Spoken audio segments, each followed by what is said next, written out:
Alright, what's going on everybody? Welcome back to another video here on the channel, and today we're going to be taking a look at something that's pretty cool. PETA's back at it again. They're back on their hypocritical behavior, and they posted a video that I think we all need to take a look at today, because it just shows just the ridiculous side of what they do, and then plus there's some other things I think we should take a look at too that kind of shows why, hey, PETA probably is not the best group to be saying anything about what's going on here. PETA has gotten this reputation online for being massive hypocrites, which it's pretty well deserved if we're being honest. These are people who, they kind of almost use animals as some sort of speaking ground, and then at the same time, they're some of the worst offenders of animal rights on the planet. So before we go any further, I do want to go ahead and let you guys know that there is actually a charity being ran on this video, raising money for the Humane Animal Rescue, which is a very well-respected animal rescue charity. You're not forced to donate or anything by watching this video, but if you want to give a couple bucks to actually help out animals and make it go to a charity worthwhile, the option is always there. So PETA is basically doing everything you're about to see in this upcoming clip in order to protest the Iditarod race, which is pretty much like this annual long distance race in Alaska. It's usually like, what, 930 miles or something like that, and it lasts over a week most of the time. Dozens of people race sled dogs all the way throughout this distance and everything. It happens pretty much every year, and PETA takes issue with it. And they're not the only animal rights group that takes issue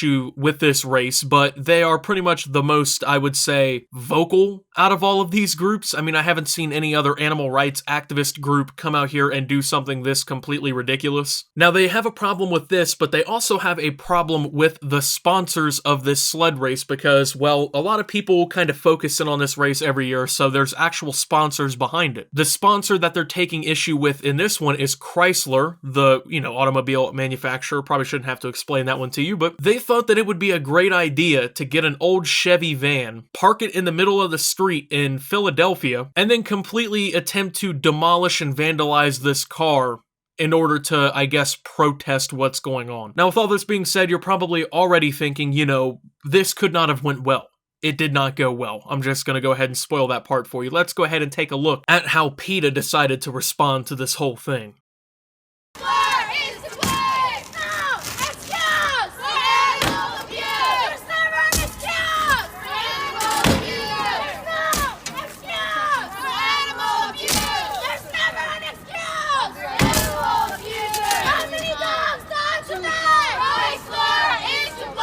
Alright, so they're out there chanting, swinging sledgehammers, demolishing this car, and immediately, one of the first things that I noticed actually was not the fursuits. I know that's what everyone is pretty much focused in on here. Don't worry, I'll get to that one in a second. But the fact that none of these grown adults know how to swing a fucking sledgehammer. Not one of them can actually swing this sledgehammer correctly. People are like, they're like trying to lift it up as high as they can get it and let like the weight go forward. That's not how you swing a sledgehammer whatsoever. And the fact that none of these adults can pick up a 20-pound sledgehammer probably is mind-boggling to me. It is 20 pounds, and you're telling me you can't pick that up and swing it. If anything, this completely demoralizes everything going on here. This is pretty much the only thing I really noticed. I don't know, but they need to learn how to swing a sledgehammer and go to the gym a little bit or something. They need to get their muscle up because that was pitiful. And then the fursuits, okay? I don't really have a problem with furries or anything. I don't really care about that. That's not really the focus of this, but why the fursuits?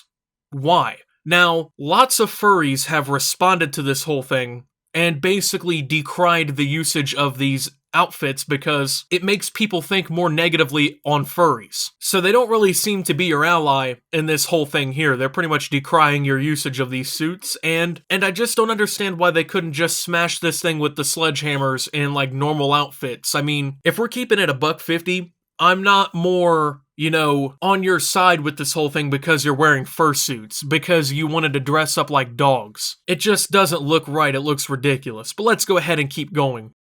How many dogs died today? Chrysler is to blame. How many dogs died today? Chrysler is to blame. There's no excuse for animal abuse.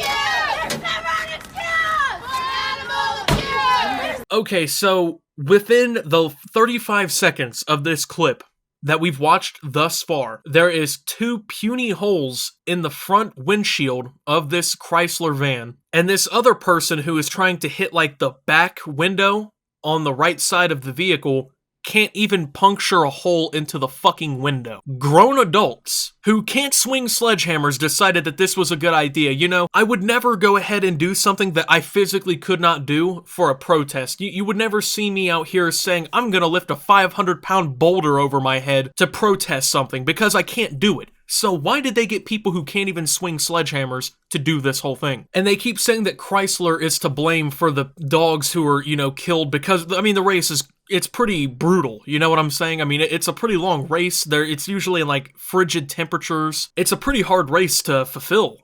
I mean, most dogs obviously could not do this, but apparently Chrysler is to blame. Now, here's what's weird about the whole logic behind this whole protest. You're protesting Chrysler for their involvement and for the way that they use their money to kind of sponsor this whole race, but at the same time, you went and bought a Chrysler van in order to completely destroy it. Please tell me how that makes sense. PETA came out and confirmed that they were the owners of this van. At first, I thought maybe they saw some random Chrysler van and just started vandalizing someone's property, which would have been pretty ironic because, well, they're trying to make a moral grandstand and they're vandalizing other people's property. You're just giving them more money that they can use to do things like this. I mean, come on now. Who isn't logically able to process that one? And even if it was a used one, oh, Optimus! Oh my god, Optimus, you're so stupid, bro. It could be used. They could have bought a used Chrysler. It doesn't matter. At some point, someone bought that brand new from Chrysler, so Chrysler made money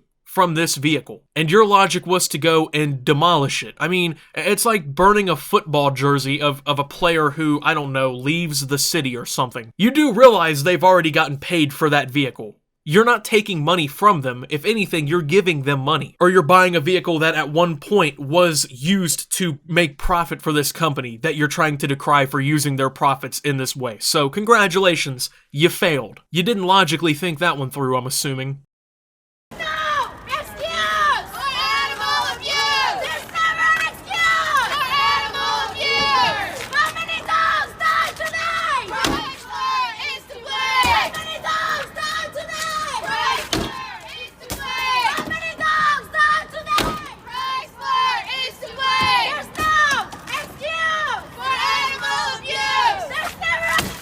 It took them a full minute to get that window out. I want everyone to just realize that. All the men, women, adults who are watching this video, it took them a solid minute to knock out one window and put a couple holes in a windshield. And here's what I also want to kind of just consider here. I want everyone to think about this. Do you think that PETA cleaned up their mess after this little protest here? Do you think that, you know, all that glass that they shattered was cleaned up? Or do you think they may have just left that on the street? Because, well, just thinking about it, I for some reason really doubt that PETA got out the brooms and swept up all of that glass that they left everywhere, maybe even the other small paint chips and other parts of the car that they knocked off, right? So they left all that just out there, just for anything. I mean, who knows, maybe a squirrel comes up and mistakes it. He could eat some glass, right? What if a bird swoops on by through the city and thinks that it's little seeds or something on the ground for it to eat, and it picks up some of that glass? Pretty ironic to decry animal abuse, but then at the same time, you're leaving all of this sharp glass and stuff everywhere for animals to pick up, eat, and then swallow and die. Now, here's the thing that I think is extremely ironic and kind of just ruins the point of PETA even protesting things like this. PETA is widely known for euthanizing animals. So the same company that is now out, or the same group, not really a company, I don't know, the same group that is out here decrying all this, leaving glass everywhere for animals to come pick up, swallow, unable to really fulfill their protest in the first place because none of them know how to swing a sledgehammer, and kind of making themselves look like jackasses online, has an insanely high euthanasia rate. In 2014, according to the Washington Post, and according to their own records, they took in about 3,017 animals, which was